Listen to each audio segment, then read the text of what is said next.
Hello students, आज की class में हम important formula used in rolling देखेंगे। तो चलिए देखते हैं। सबसे पहले हम लोग लिख लेते हैं इम्पॉर्टेंट फार्मूला।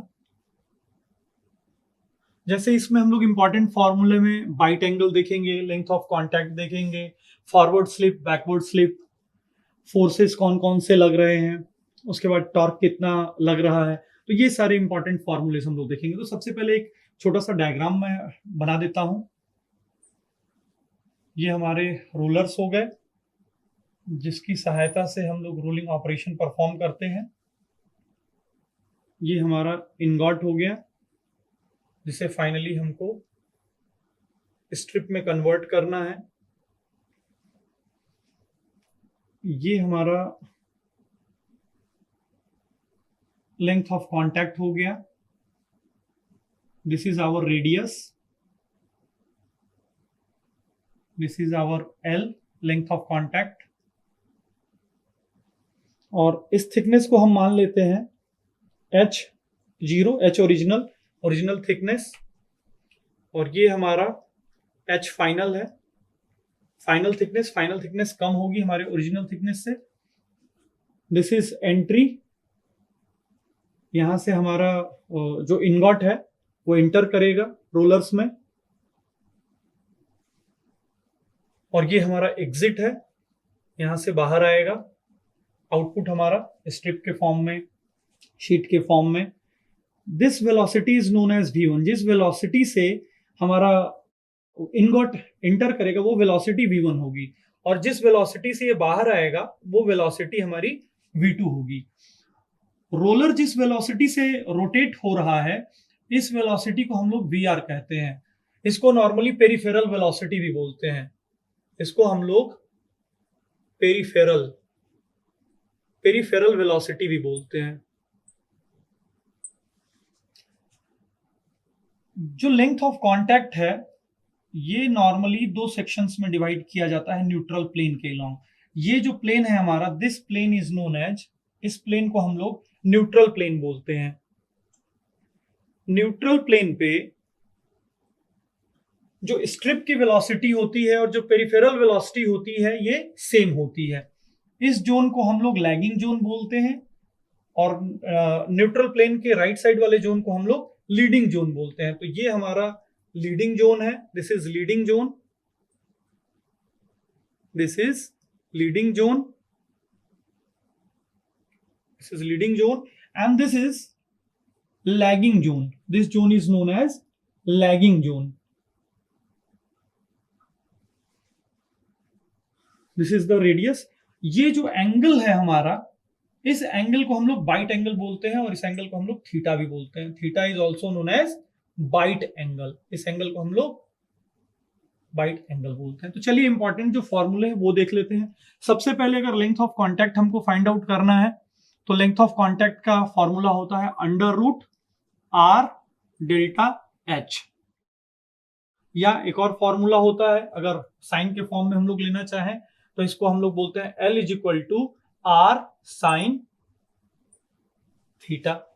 उसके बाद अगर हम लोग ड्राफ्ट की बात करें तो ड्राफ्ट डेल्टा h होता है हमारा, difference between the thickness of ingot and the output, और वी कैन से कि जो स्ट्रिप मटेरियल हमारा आउटपुट में निकलता है, इन दोनों का डिफरेंस, इनपुट और आउटपुट मटेरियल का डिफरेंस।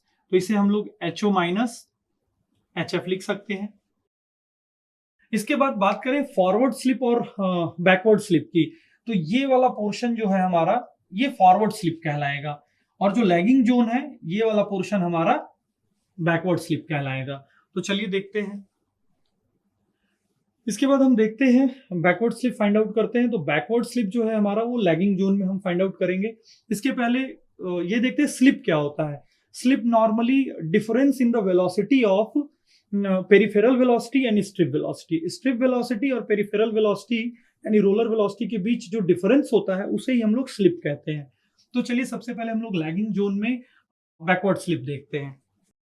तो बैकवर्ड स्लिप हो जाएगा हमारा, जैसा कि हम लोग जानते हैं लैगिंग जोन में जो हमारा रोलर स्पीड होता है वो ज्यादा होता है, और जो हमारा मटेरियल का स्पीड होता है, मेटल का स्पीड होता है, वो कम होता है, यानी यहाँ पे पेरिफेरल स्पीड ज्यादा है।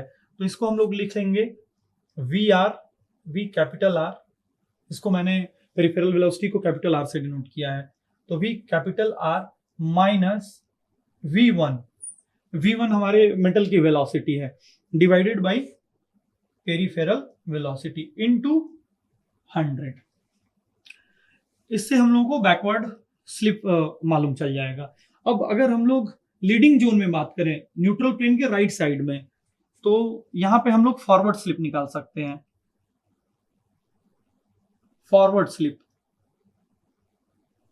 फॉरवर्ड स्लिप में यहां पे देखें कि जो हमारा पेरिफेरल वेलोसिटी होता है या सरफेस वेलोसिटी होता है रोलर का, वो कम होता है हमारे एग्जिट मेटल वेलोसिटी से। जो एग्जिट मटेरियल निकल रहा है, इस वेलोसिटी से हमारा पेरिफेरल वेलोसिटी यहाँ पे कम रहता है। तो इसमें हम लोग लिखेंगे v2 minus V R divided by V R, v2 minus V R divided by V R into 100। इस प्रकार से हम लोग फॉरवर्ड स्लिप निकाल लेंगे। अब चलिए बाइट एंगल निकालने की बात करते हैं कि बाइट एंगल हम लोग कैसे निकालेंगे। तो यहाँ पे थीटा हम लोग ऐसे भी निकाल सकते हैं, लेकिन नॉर्मली जो बाइट एंगल निकालने के लिए हम लोग फॉर्मूला यूज करते हैं, cos theta is equal to 1 minus delta H by 2r। Delta H हमारा ड्राफ्ट है और r हमारा रेडियस है रोलर का। तो इस सहायता से हम लोग cos theta is equal to, यानी बाइट एंगल हम लोग निकाल लेते हैं। Theta is equal to cos inverse 1 minus delta H by 2r हम कर लेंगे।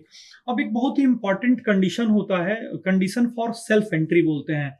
पर्टिकुलर इनगॉट हमारा सेल्फ एंटर कर जाए, तो उसके लिए जो कंडीशन होता है, condition for self entry,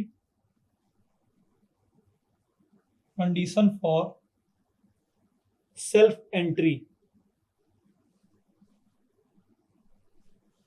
condition for self entry को हम लोग इस फॉर्मूले से डिनोट करते हैं, म्यू इज ग्रेटर देन और equal to tan theta. Mu हमारा कोफिशिएंट ऑफ फ्रिक्शन है, तो म्यू इज ग्रेटर देन और इक्वल टू tan थीटा। ये हमारा कंडीशन फॉर सेल्फ एंट्री होता है। उसके बाद जैसा कि हम लोगों ने यहाँ पे ड्राफ्ट निकाला है H0 माइनस HF, एक बहुत ही इंपॉर्टेंट फॉर्मूला होता है जिसकी सहायता से हम लोग मैक्सिमम ड्राफ्ट हम लोग फाइंड आउट कर सकते हैं, या रिडक्शन इन ड्राफ्ट हम लोग उसको कहते हैं।